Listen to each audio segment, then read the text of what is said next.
Bonsoir, bonsoir, bonjour, c'est Congo News 24. Chers téléspectateurs, comme toujours avant de commencer notre émission, nous disons merci à Dieu, nous disons merci à nos chers abonnés et téléspectateurs qui nous suivent partout dans le monde entier et en RDC. Chers téléspectateurs, soyez les bienvenus. L'émission Nabiso. Bandeko, Bapueza tellement ébélé l'émission Oyo. Toko partager ensemble, puis toko discuter ensemble. À la une, chers téléspectateurs, on va commencer cette émission avec la rencontre entre le président Fachi et Denis Sassou Nguesso. Et puis on va parler encore de la conférence internationale où Fachi a participé qui entre Oanaï et Napap, où à Rome, où ils ont organisé na Saint-Siège, na visioconférence. Alors, toko développant ensemble et puis bande kweza somo na beni ezaya kuyinda le phare de ces salis le frappe aérien de la MONUSCO contre des positions ADF. Alors toko solango ensemble bande konangai. Deuxième point, chers téléspectateurs, la police nationale congolaise salue le jugement des musulmans terroristes bande kobazaba terroristes condamné à mort. Alors police a sepeli na ndenga muketi. Et de l'autre côté, tokoyoka message oyo interview ya Kaj o Kapembalobi ete bango ba pesi bango temps yako défendre te. Bande koeza ya koyinda, alors toko développer ensemble. Troisième point, chers téléspectateurs, Fayulu Akisantu, Matata et des députés Impa de Makala. Bandeko, tokoyoka d'abord wa Fayulu ayindisi na Kisantu. Et puis tokoyoka Bukanga Lonzo Gate, l'épée de Damoclès, toujours sur la tête de Matata Mpolo. Donc yepena na des députés bazo kenepena Makala. Alors bandeko nanga eza ya koyinda l'émission yo, toko développer ensemble. Alors, bande konanga, premier point oyo, toko divisango en trois parties. Parce que eza somo na partie oya suka, oya phare de sa yindisi. Bande ko eza somo. Alors, toko banda d'abord avec rencontre à président de la République, na son homologue, Denis Sassou Nguesso.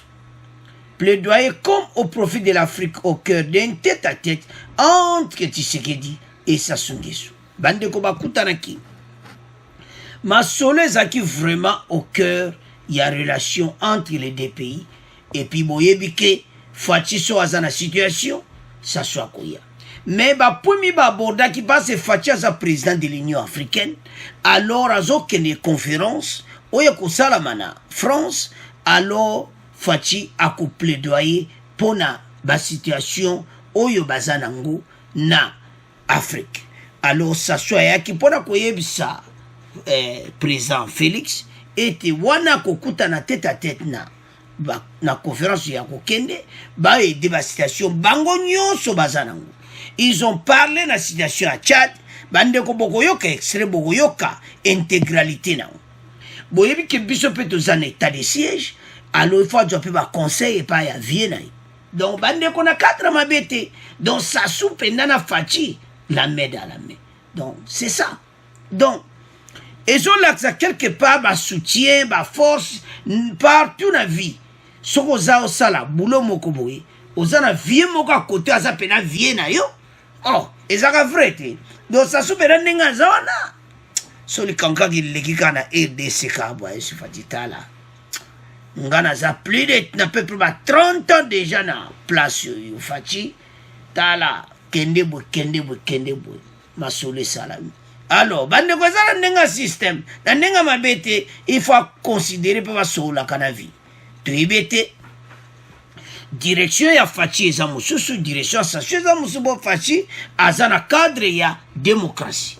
Mais quand même na masolo mususu ya ko aborder na ba décision mususu de l'état. Et c'est un peu de conseil. Mais il faut appeler à Vienne. À part aux gens conseiller dans la présidence, au du masolé pas vieux ça soué, on va se conseiller dans le tala.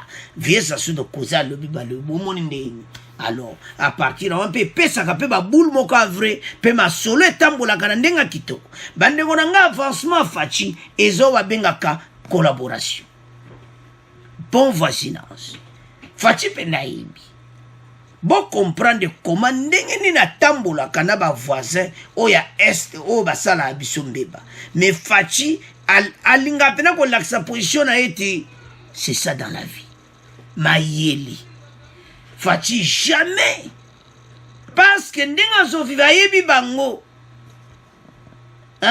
ke bazabwe na kotambola na bango boye mais batika mpe koyeba jamais position na yango ozomona bavoisin instant bazanga mpe lemo na trouble. Alors avançons masolo na sasu ezala epena kitoko baaborda bapoint ebele mosusu nga na yo toyebi te mais avant de continuer émission toyoka intégralité nango masolo mpena ndenge esalamaki entre les deux pays bongo tocontinue émission na biso. Denis Sassou Nguesso, président de la République populaire du Congo et président en exercice de la CEAC, a effectué une visite de travail à Kinshasa, accueilli par son homologue de la RDC, Félix Antoine Tshisekedi de l'Union africaine. Les deux personnalités ont, au cours d'une séance de travail, échangé sur des questions politiques et sécuritaires au sein du continent et dans la sous-région. Reportage. Kinshasa et Brazzaville, les deux capitales les plus rapprochées du monde, plus ou moins 5 minutes de vol, ont suffi pour que l'hélicoptère du président du Congo-Brazzaville survole le majestueux fleuve Congo et atterrisse au palais de la nation. Le chef de l'État, Félix Antoine Tshisekedi Tshilombo, président en exercice de l'Union africaine, est venu accueillir son homologue de la République du Congo, président de la communauté économique des États d'Afrique centrale, Denis Sassou Nguesso, en visite au travail à Kinshasa. En cortège, les deux chefs d'État se sont rendus à la cité de l'Union africaine où ils ont eu une séance de travail de plus d'1 heure. La situation politique et sécuritaire sur le continent et dans la sous-région ont été évoquées au cours de l'entretien des présidents de l'UA et de la CEAC. L'actualité dans la sous-région est dominée par la situation au Tchad, en Centrafrique et dans l'est de la RDC. Cette rencontre intervient au lendemain des échanges que le président de la CAC, Denis Sassou Nguesso, a eu à Oyo avec le président de la Commission de l'Union africaine, Moussa Faki, qui venait de dépêcher une mission d'information au Tchad. Des questions liées à la coopération bilatérale entre Kinshasa et Brazzaville ont été aussi évoquées au cours de cette entrevue à la veille de la tenue le 17 mai du sommet sur les économies africaines à Paris, en France. Alors, chers téléspectateurs, nous avons suivi. Donc, Basololi, Masolo Penakitoko, parce que Faci est président de l'Union africaine. Donc, avec Faci, Makamunetia, Union africaine, Faci a aidé P. Brazzaville, P. Sassou Nguesso. Et l'autre, on te loba ezani. Faci a travaillé dans bon voisinage. Donc, ce qui est situation moko ezakuna, Faci a aidé. Bakosola kitoko. Donc c'est ça. Oyo et Sengeli, président de la République Azala.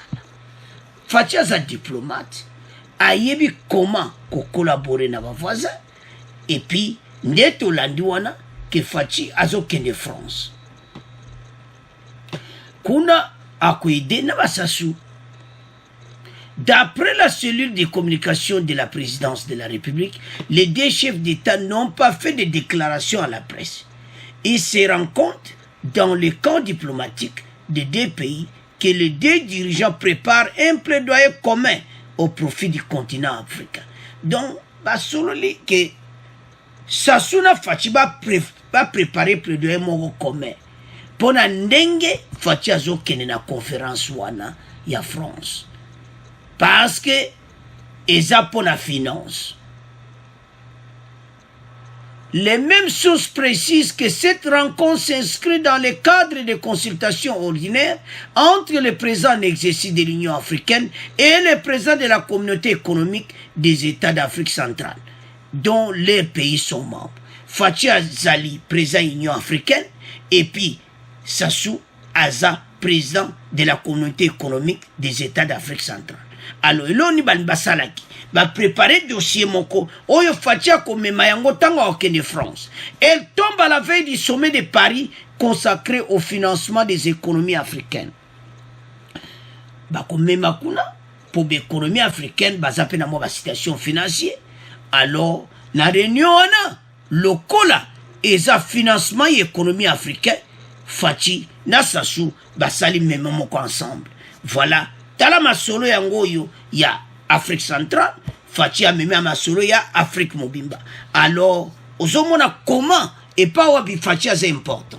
Et pas wapi Sassou fa zaka pembeni na Fachi pour Fachi mena mutaosa la masolo ya Union africaine. Alors, Fachi tango koma kuna plaidoyer comme mpona bango nyonso parce que bandeko conférence wana est consacrée au financement des économies africaines. Donc, le problème financier en Afrique et qu'on a la traité dans la conférence wana. Donc, présence qu'on a, il y a Fachi, ça songe sur mon équité. Si on a 4 à 5 minutes d'hélicoptère, na palais de la nation, ou Fachi a mis ma solé tamboul.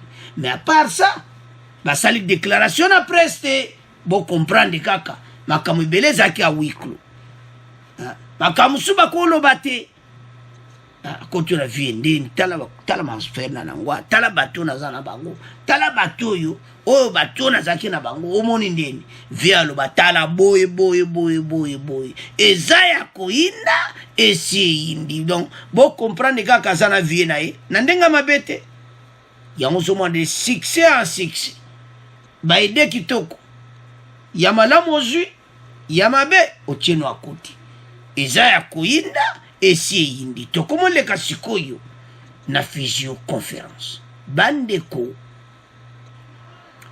Fachi bon eloni tontoloba awa Fachi aza aimé bon comprendre et surtout qu'il a commis président de l'Union africaine babengisi na conférence Isaac en direct, visioconférence, invité par le pape François, Félix Tshisekedi participe à une conférence internationale organisée par les Saint-Sièges. Bandeko, Isaac organisé par les Saint-Sièges. Donc, à partir à Rome, en direct, Fatine Union africaine, ça a abordé ma soul.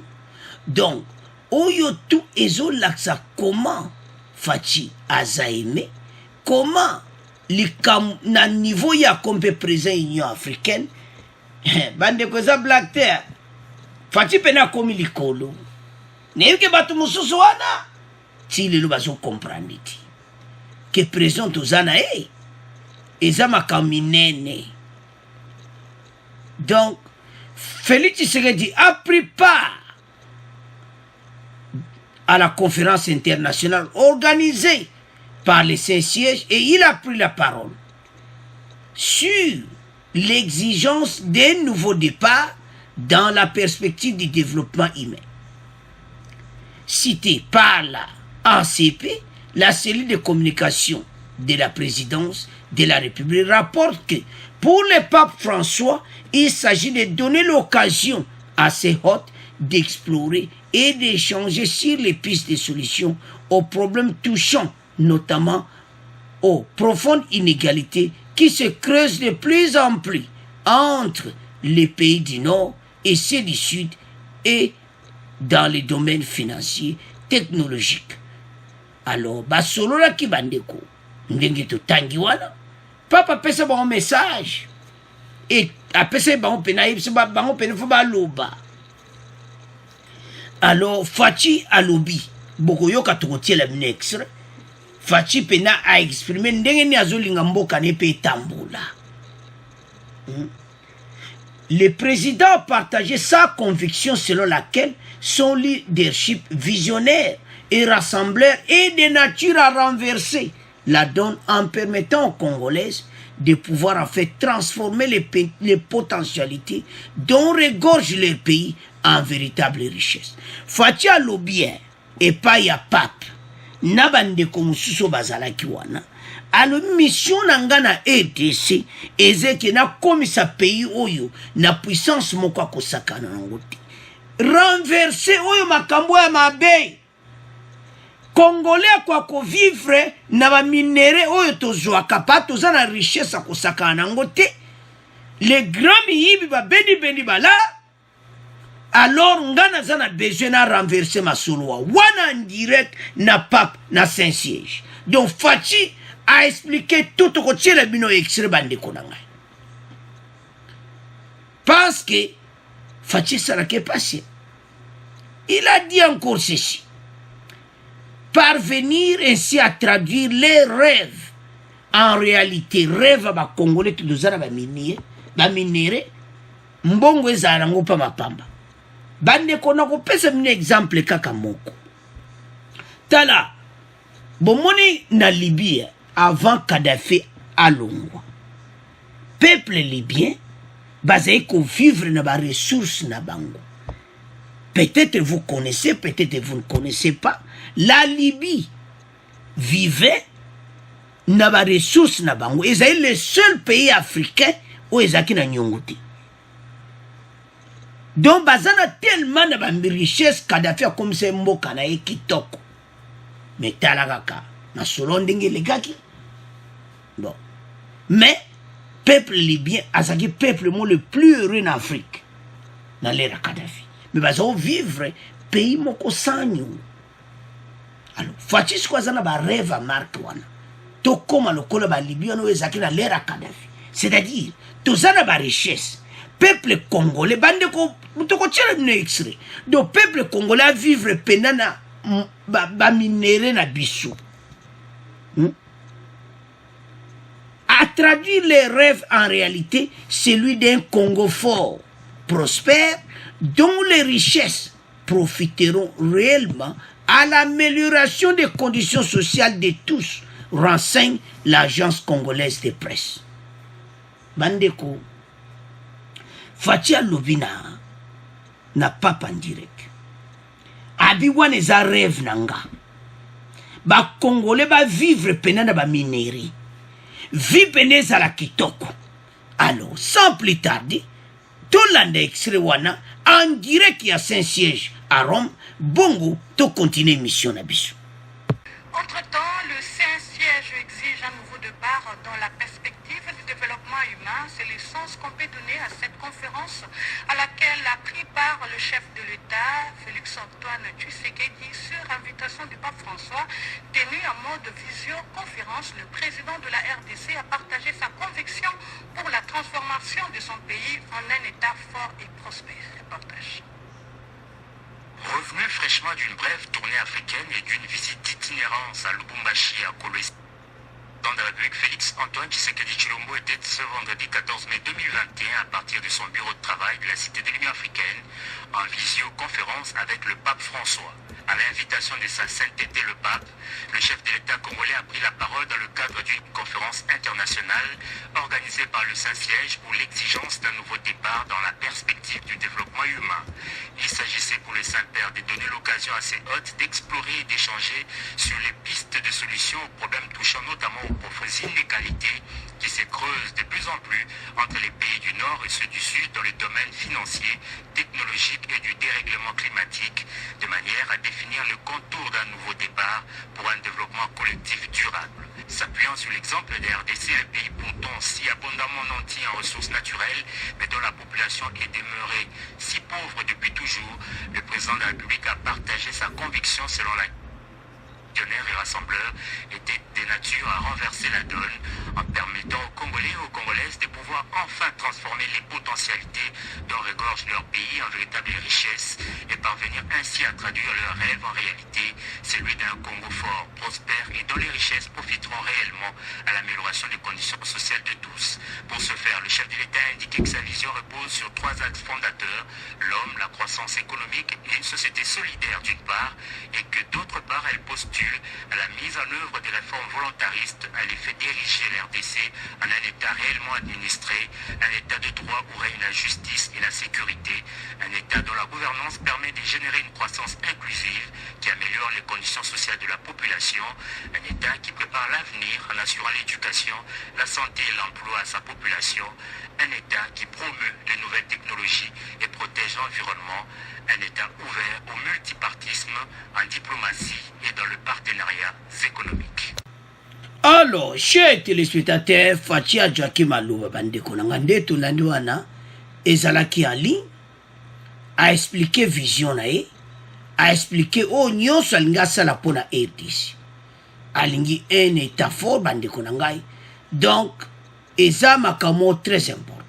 Le président Tshisekedi a indiqué que sa vision repose sur 3 actes fondateurs: l'homme, la croissance économique, une société solidaire, d'une part, et d'autre, et pour la mise en œuvre des réformes volontaristes à l'effet d'ériguer la RDC à un État réellement administré, un État de droit où règne la justice et la sécurité.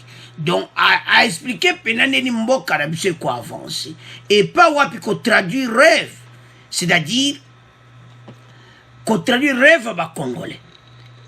Il a dit que mon pays est riche en minéraux et parvenir ainsi à traduire les rêves des Congolais en réalité, celui d'un Congo fort, prospère et dont les richesses profiteront réellement à l'amélioration des conditions sociales de tous. Renseigne Oyuana Ndenge, agence Sonaba reporté. Bandeko Ezesengo. Tulandi biso nyonso. Donc, Fatia linga changer penamboka na biso. Donc, tant que vous partez à la conférence, en tant que vous reporter ma cambouille, et ça pour nous koyeb son de Congolais place au vendité les mains. Mboke zo ke na direction kitoko na ndenga muketi. Et ça nous va ma kabuté à partir pris de okum sande ndenge mboke zo ke ne kitoko. C'est-à-dire, batwa na nyonso bazana est, ma solo na est, badongolo miso. Oh, na ba bazo supporter ba kama est kosila. Tant kama est sila bo mona makambo Fatia utoloba na vidéo conférence. Makambo tu ya lobby en ligne na pape bandeko na ngai. Eza makambo alinga sala na kati ya mboka. C'est ça notre pays est à la développer. To aliwana to sana besoin congolais à comprendre et pas wapi de wuti et pas wapi zokende. Tolandi biso nyonso exilo wana do mboka da biso za na direction kitoko mais yonde ko place oza telema. Alors directement tozokenda pona ya misato oyo balobaka eyindi bandeko na ngai. Donc ADF malasi ya kosaka na ngote bazo kima mbangu na ete so ba vitesse ango so ba ko calculer so ba combien de kilomètres à heure. Donc soki ba yuka lokito bandeko tala tova na nye Fatia yebike masolo aussi là. Pourquoi tu zolo abo bandeko moko to félicite peuple congolais oyo batomboka kina Beni contre MONUSCO. Bandeko changement de cœur to kumisaka bangote mais changement de cœur ya MONUSCO ba umela no basala 20 ans basaka eloko te peuple alobi fu ba bengana yo eza lokola na lobi no ki en tout cas yo ifona bengana yo yo ko prouver ngape no laksinga ki ngape na za besoin tozala o bongisi pena masolo mais kala basala ki amote mais toujours na pona mais tout le banane positif MONUSCO va changer complètement. ADF a commis un problème sérieux. Boyoka ne monsieur le que ba kangi ba officier congolais. O ba so signaler ba ADF parce que passe ba zo bombarder ba on a likolo. Hélicoptère zo bombarder bango. Hélicoptère ya pamba tende bozu yango ne zana ba bombe na mopanzi. Bokoti ba bombe pene kiteli bango. Alors hélicoptère de combat. C'est que son Nathalie. Hélicoptère ça va américain. Donc ba changer no nga ba ebo bamba union donc. Donc, on n'y a que bamba manangona, pour ça, pena, donc, bandeko. Et ça somme. Fa de sa zo kumisad, ya kusakanate. les FARDC saluent les frappes aériennes de la MONUSCO contre les positions ADF.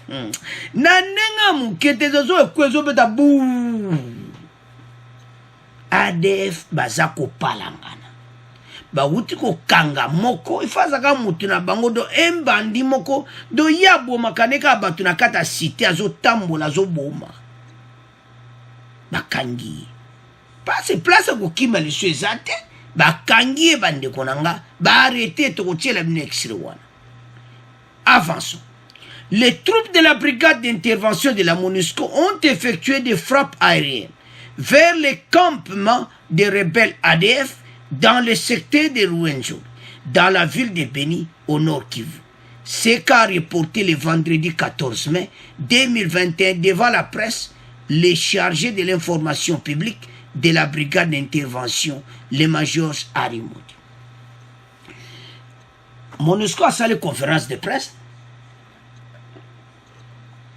va expliquer comment den bango baza ko attaquer na likolo FARDC sazanasi. Masolo kitoko bana mboka pena ko baza décider.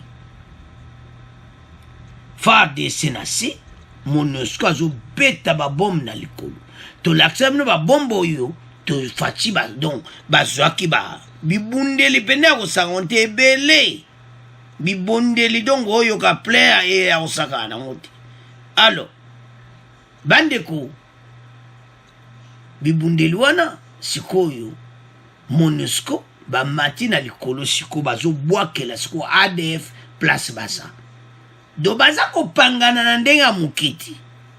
Donc, bandeko travail ko simba nango. Pourquoi tozolo babon? Ba komina esengo, même ba force ya FARDC. L'état de siège, les députés provinciaux du Haut-Katanga prêts à dismobiliser 24 000 $ pour les militaires au front. Badon ezoya kakuya. Ba député à Katanga peut 24 000 $ yangoana na baposhi ya babundi. Ça ko compter oyo mbongo oyo ba député ba pesa mo 500 $ et monument na ba. Bandeko, et ozanga FARDC ba moyen. Mais maintenant, tout le monde pena que réussite est total. Guerre wana est aussi là. Guerre wana est tant aussi là. État de siège et qu'on continue ba kozana bango malgré qu'on a l'état de siège, il faut respecter la constitution, mais selon le lieutenant colonel Ndimana, le boya balobe te ba kozala kuna. Sobino bokana mois ba kokende te ti makamunyo supene vandi. Et puis mutumota okota lisu. Bande ko tout est bien préparé.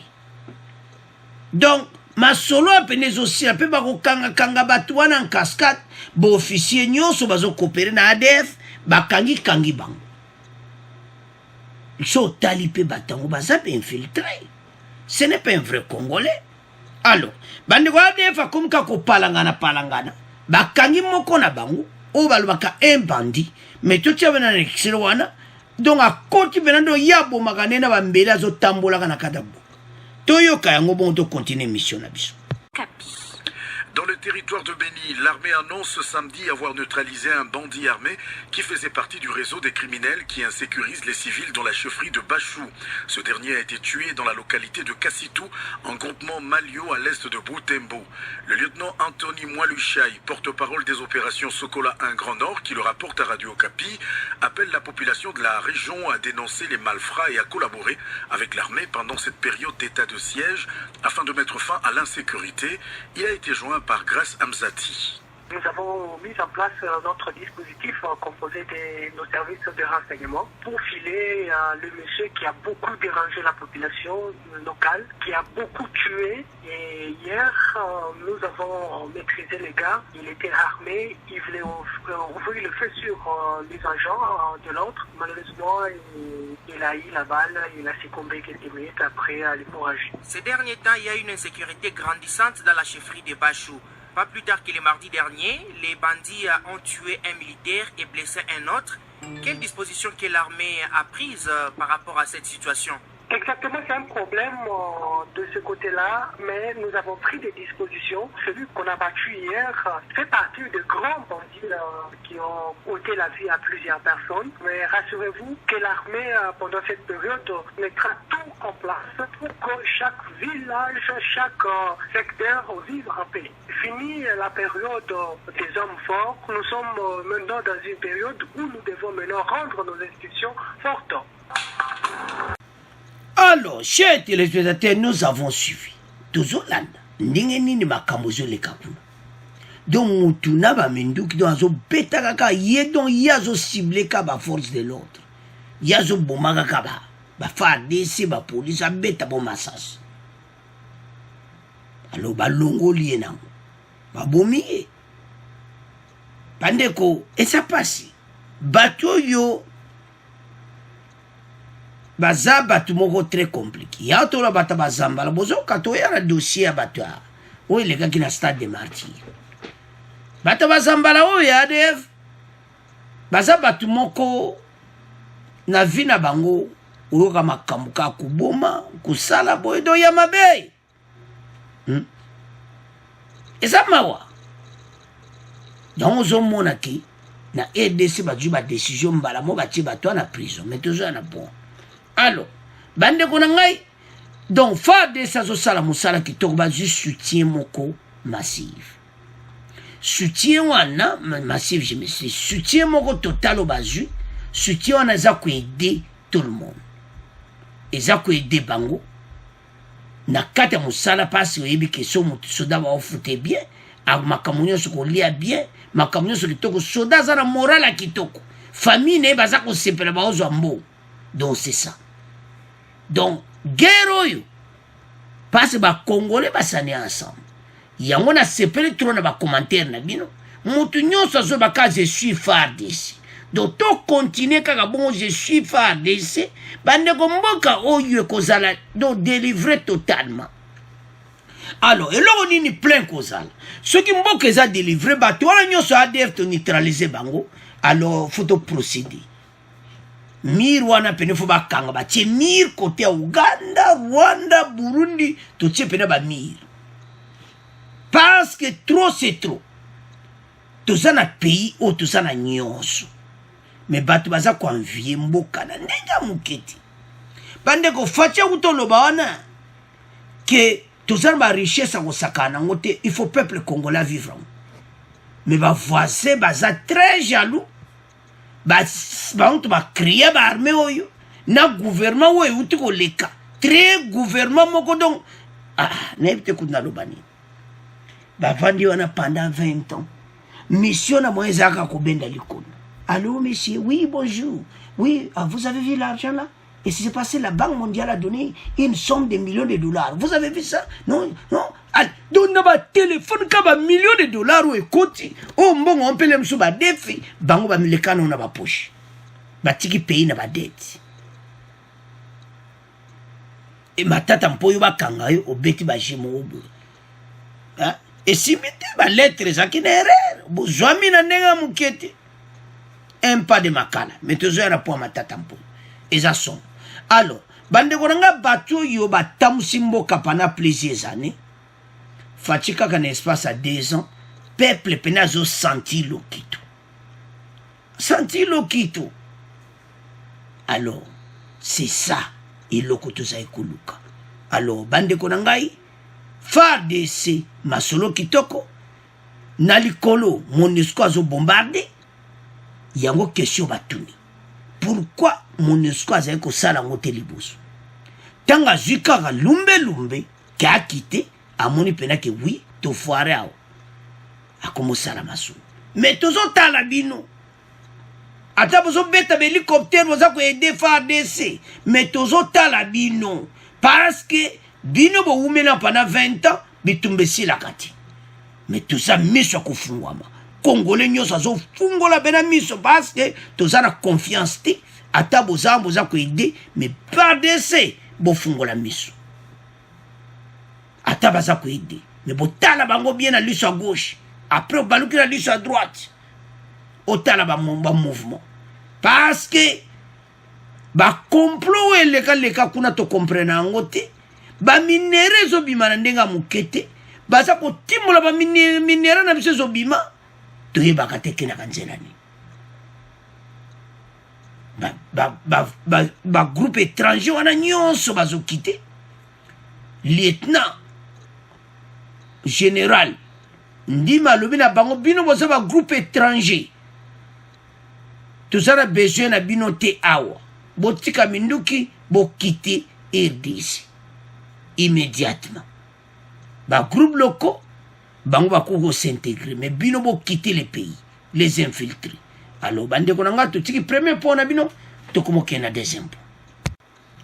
Alors chers téléspectateurs, awa police nationale congolaise salue le jugement des musulmans terroristes à mort.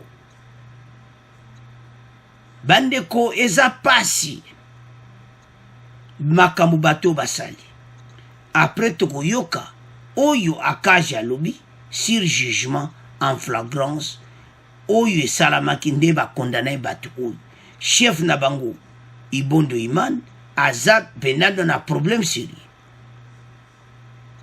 La police salue le jugement rendu par la justice congolaise contre les auteurs de l'incident du Ramadan au stade des Martyrs. Dans une mise au point publiée ce dimanche 16 mai, le commissariat provincial de la police de la ville de Kinshasa salue le jugement rendu par la justice sur l'incident du Ramadan au stade des Martyrs. Kassonga lui merci. Ndenge bato va dire condamné à mort. 29 musulmans condamnés à mort. Bako kufa na makala. Justice na biso ba osakanati. Alors, toloba qu'on émission passée, mais le là tozo loba ndenge nini ba qualifier bato ke baza ba terroriste. Police nationale a sepeli nde bakangi bango bandeko. To mona ki yango clair ti. Parce bata bazamba la baza bato moko compliqué. Est-ce que ba leader wana? Ça c'est la première question obligé tout de se poser. Youssouf Dimondo Iman, est-ce pasteur na bango to benka leader na bango est ça congolais? Je ne sais pas. C'est la question de tout. Youssouf Dimondo Iman, so comprendre déjà combo au monaki azani congolais. Donc bat oyo il faut que fungo la mission na bango.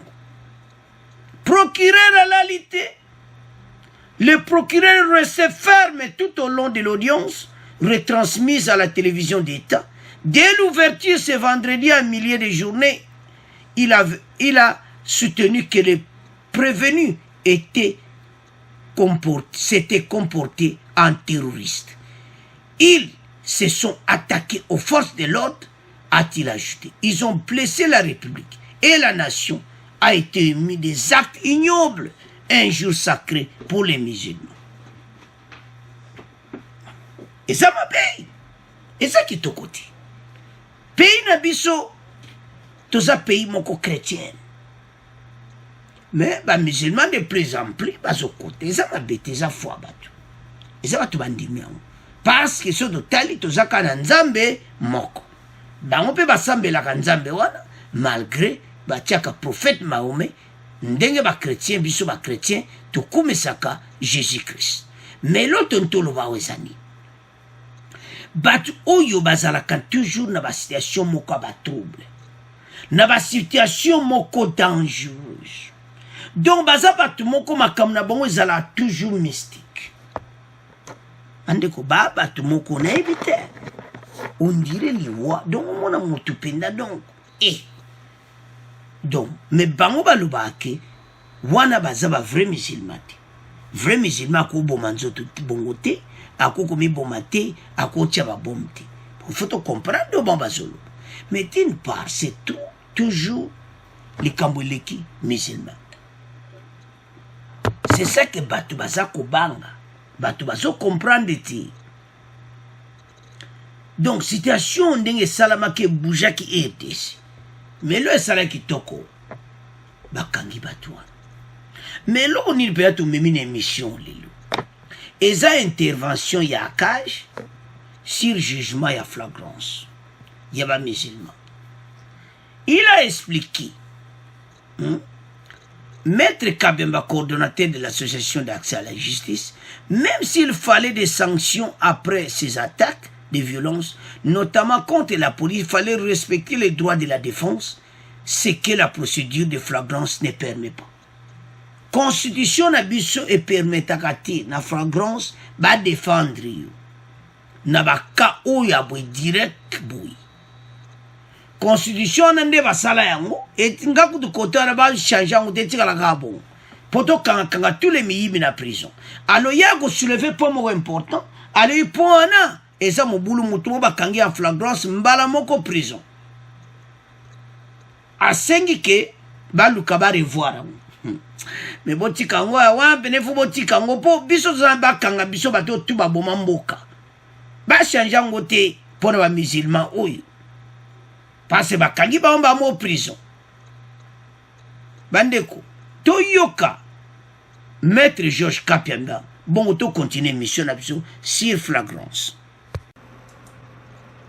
Nous considérons qu'une procédure en flagrance telle qu'elle a été organisée hier suivant une ancienne législation datant de 1970 ne s'harmonise pas avec les principes d'un état de droit et donc la CAJ, nous restons toujours préoccupés par le fait qu'après la promulgation de la Constitution en vigueur, que l'État congolais, mieux le gouvernement congolais, n'ait pas pris des dispositions rapides pour faire abroger l'ancienne législation qui est totalement anticonstitutionnelle, qui consacre la dite procédure en flagrance, parce que nous considérons que ces personnes n'ont pas eu suffisamment de temps pour pouvoir préparer leur défense, que chacune d'elles puisse avoir aussi le temps d'accéder au dossier, de discuter des moyens et pourquoi pas aussi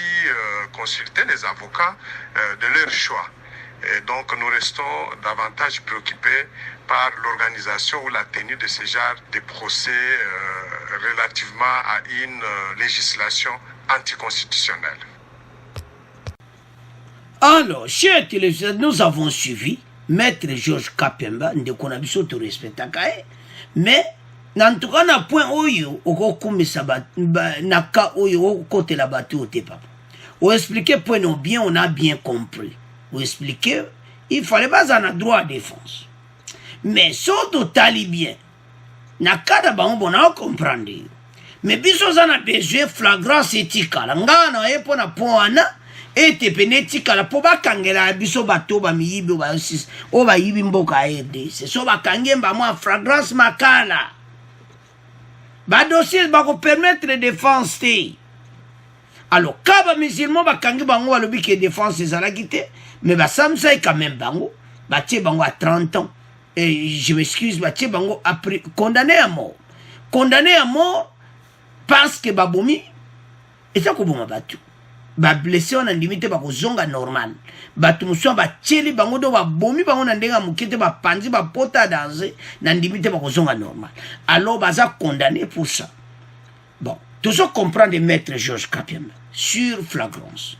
One is up moi débat to sur l'émission. Est-ce que ba changer yango ou bien tika la ka marque wa. Ponga poranga na moni benetika la ka bon. Eza na kata constitution etika la. Mais Maître Georges Kapemba le beza le col anti-constitution. Mais eza na kata constitution ba ko changer yango te etika la banda kala. Pona ni tozo lele tika. Bokangeli biso mutu mwa bene bala na RDC bokangeli na baliko boziga mbala mo makalo wow. Tala botika ngwezala. Tika ngwezala parce que on est mutu simbi na ba député pour en flagrance immunité zati. Yo papa Maître Georges Kapemba baya ko changer?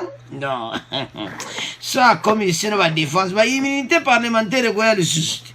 Hein? Pour flagrance immunité ate bakangi mbala mo masolo etambouli. Hein?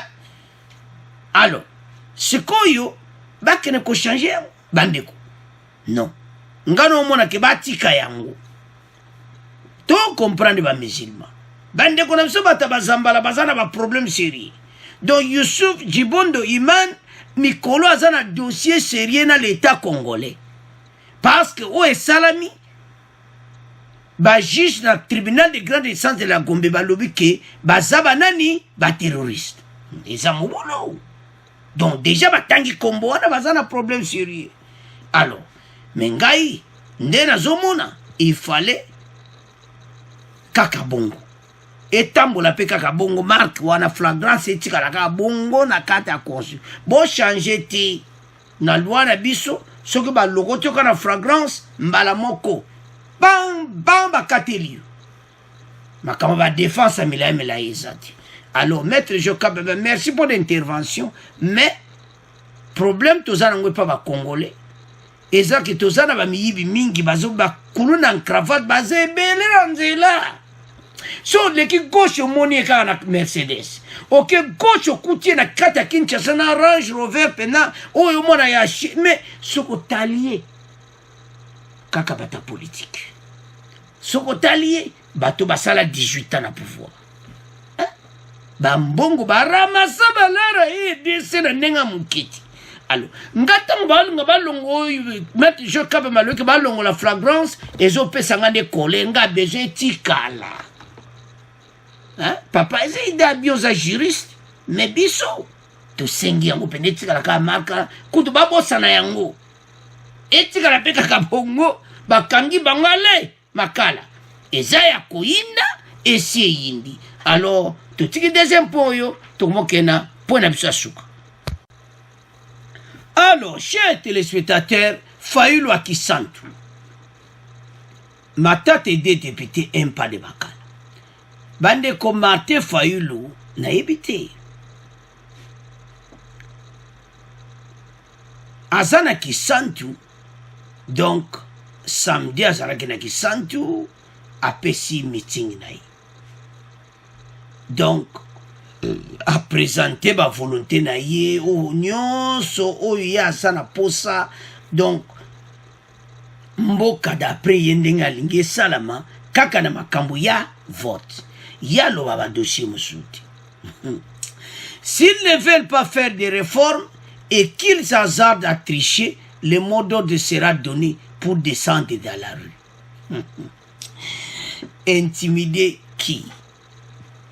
Tozonga le côté wana Fayulu alobi ke ti lelo azomona faci azosala ba réforme ti assemblée nationale bazosala ba réforme te mpo na seni ya élection po ye aza na besoin na ndenge mabe te abima président de la RDC. Avançons. Martin Fayulu était ce samedi à Kisantu. Ce samedi il a en profité pour tenir un meeting. Il a rappelé à la nécessité d'accélérer le processus de réforme. Selon lui, ces changements doivent s'opérer à une manière consensuelle, inclusive et doit toucher les institutions, mais en particulier l'appareil électoral.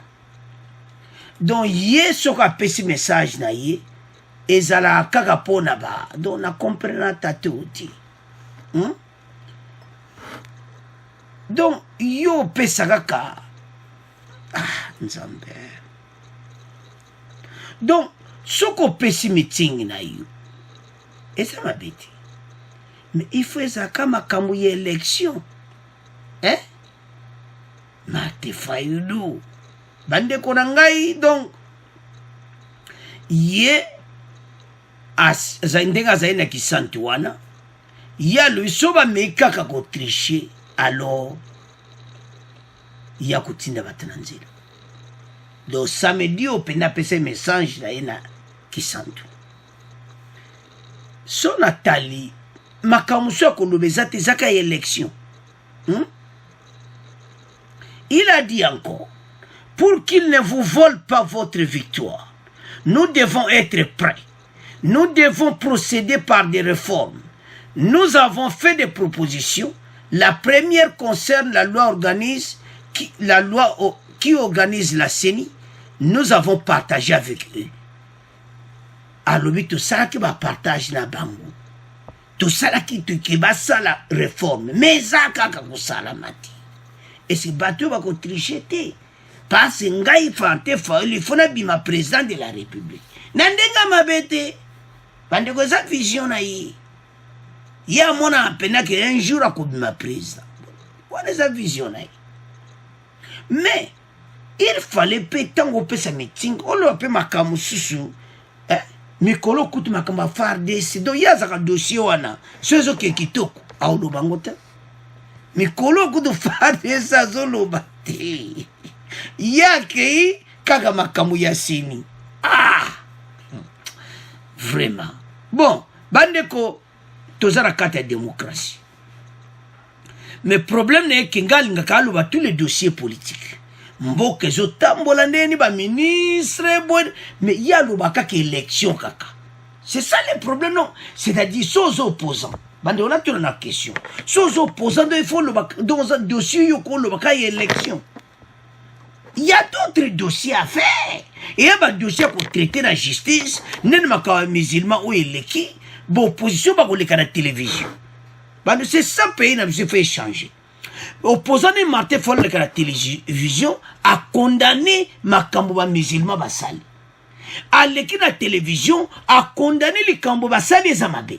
Aleki la télévision, c'est ça l'opposition condamné au nyonso yamabe gouvernement en place ceux qui basali yango biente yolobi. Mettez Martin Fayulu a basé kaka na dossier moko élection présidentielle. Mais oui, ça sérieux. Hein? Et ça sérieux, bande konanga. Et puis il a dit pour qu'il ne vous vole pas votre victoire, nous devons être prêts. Tout ça là prêt. À l'obiso bayokiti, le mot d'ordre sera donné pour descendre dans la rue. Bon, oh, ils ont esprit à mon boulot. Ils ont désordre. Martin Fayulu fa luka ameka ko changer côté wana. Tout ça na besoin kimia. Mikolo azai kolo makambo. Mikolo eleka ki wana le makambo ya bazo kipe STT wana no fati asa l'état de siège te. Tangu fati kaka sa l'état de siège mbala moko Fayulu lo balisu makambo ya FARDC. Ngana mona kake Nandema bete je ne sais pas so naza ronko nazube na olo bango biente bandeko na makamba boyi oleki olobike FARDC boyi bazo sala bien mais boyi to monito sala boyi ba sala c'est ça l'opposition corriger le gouvernement en place likamba sali boyi bo sali mais ngai pa na biso na mona kayangoti ngai pa biso na mona kaka oyama bende yango na to kokotaka. Il y a bientôt si pour takati. Tout le bakati. Alors, les hommes de Konangai, Martin Fayulu na kisantu, azobongisa, toujours élection, do dossier monsieur Ezate, bana kisantu be bangoana, bache, banderole na bango, hein, donc we do de kisantu. Donc, ba komio yangoana. Donc, à passer qui tankuna, message kakaya, vote 2023. Alors, tu sais qui peut Martin Fayulu na bino, pour yazana besoin de ma président de la République, mais ba rêve ne zoko ki samate donc azo rêver kaka bona ebita bona pena to tikango na bino. Alors to le gasiko na deuxième partie Bukanga Lonzo Gate, l'épée de Damoclès toujours sur la tête de Matata Mponyo. Bande ko Matata Mponyo aza yemo kote na deux députés nationaux. Eza somo to banana ba député après toya na Matata Mponyo. Bukanga Lonzo, les deux députés cités dans la réquisition du procureur, l'Assemblée nationale officielle saisie pour la levée des immunités. Assemblée nationale déjà bandimi et qui va lever immunité ya ba parlementaire wana. Donc boyibika union sacrée masolez à direct concernant la chambre basse, des noms ont été cités. Kumbu, Kiala et Louise Munga Mezozi, les deux de Baomi Balé, baza cité dans le dossier à Bukanga Lonzo.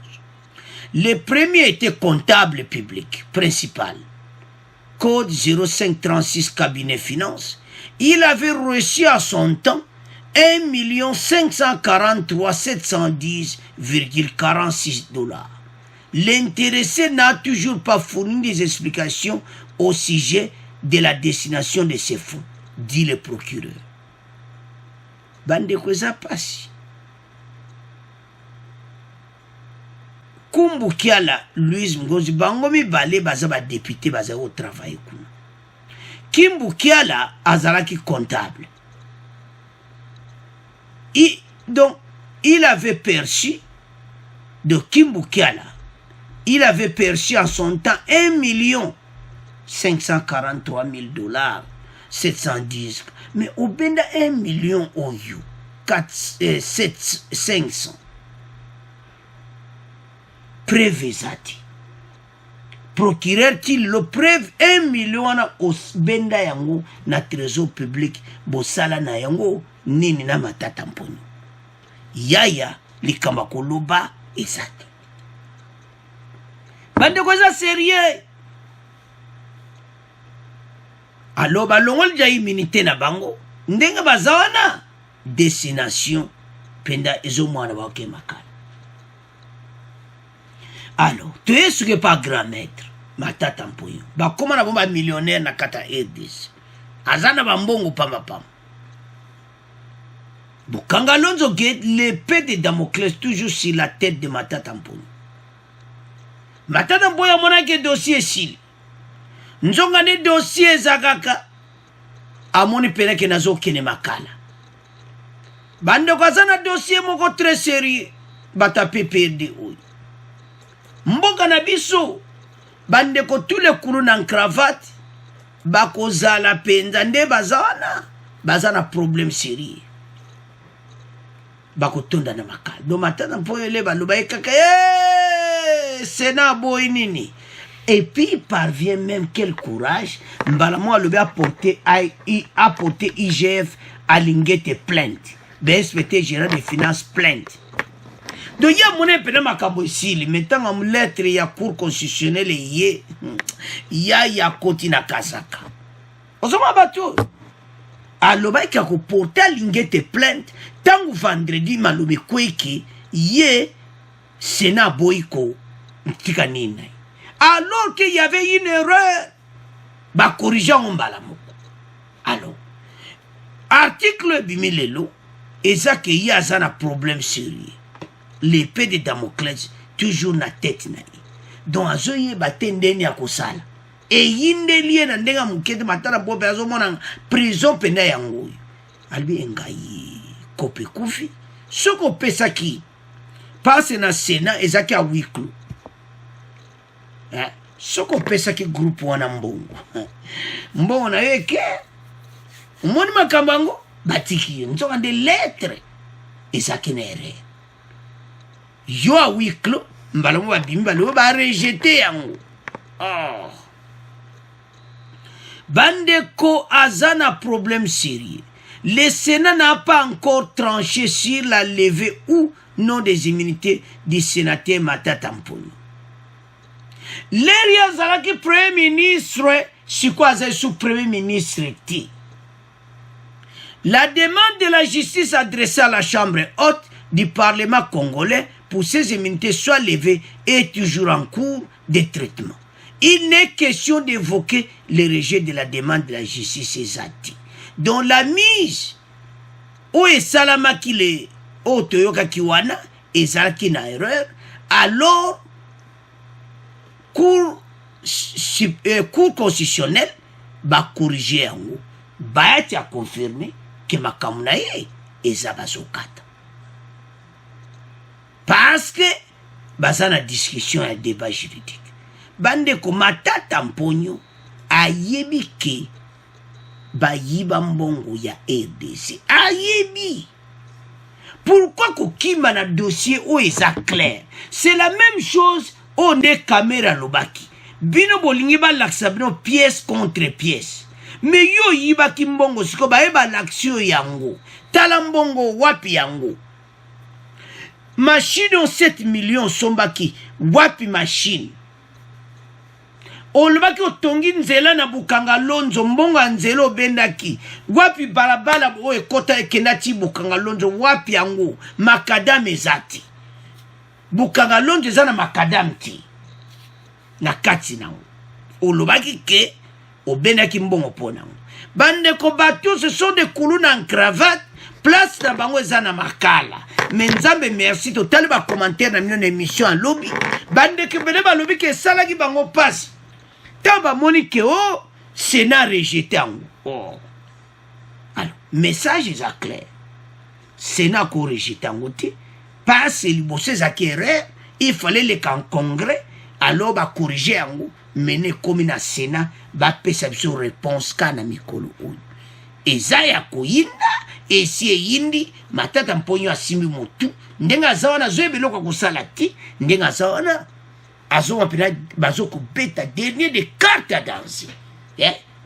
na kameri carte mbamo pai kweni kola mesi ekwena se mbala moko arrive ni mpena bayambie na kati ya makala bapetia mpena bakomobenga oh vie matata ndeni vie matata soyez les bienvenus na kati ya pavillon parce kuna basi batia bakombo oyo bayebi bino basi sa dossier matata mbamo après atambu bandeko ba dossier za en ordre bozala l'aise tozana kimia ba dossier pene vanda bazolanda ngo moko passe balingi des ordres te basilisa yi matata mpo ya koti makala balandi ya tambu mwamba koti makala bandeko bakotonda kuna tous les coulous en cravate tozala l'aise alors eza ya koyinda bandeko na ngai alors tokomi na fin mission na biso bo continuer ko s'abonner bo partager bandeko na ngai merci na ba commentaire na bino kitoko alors tokokutana na émission koya au revoir à la prochaine.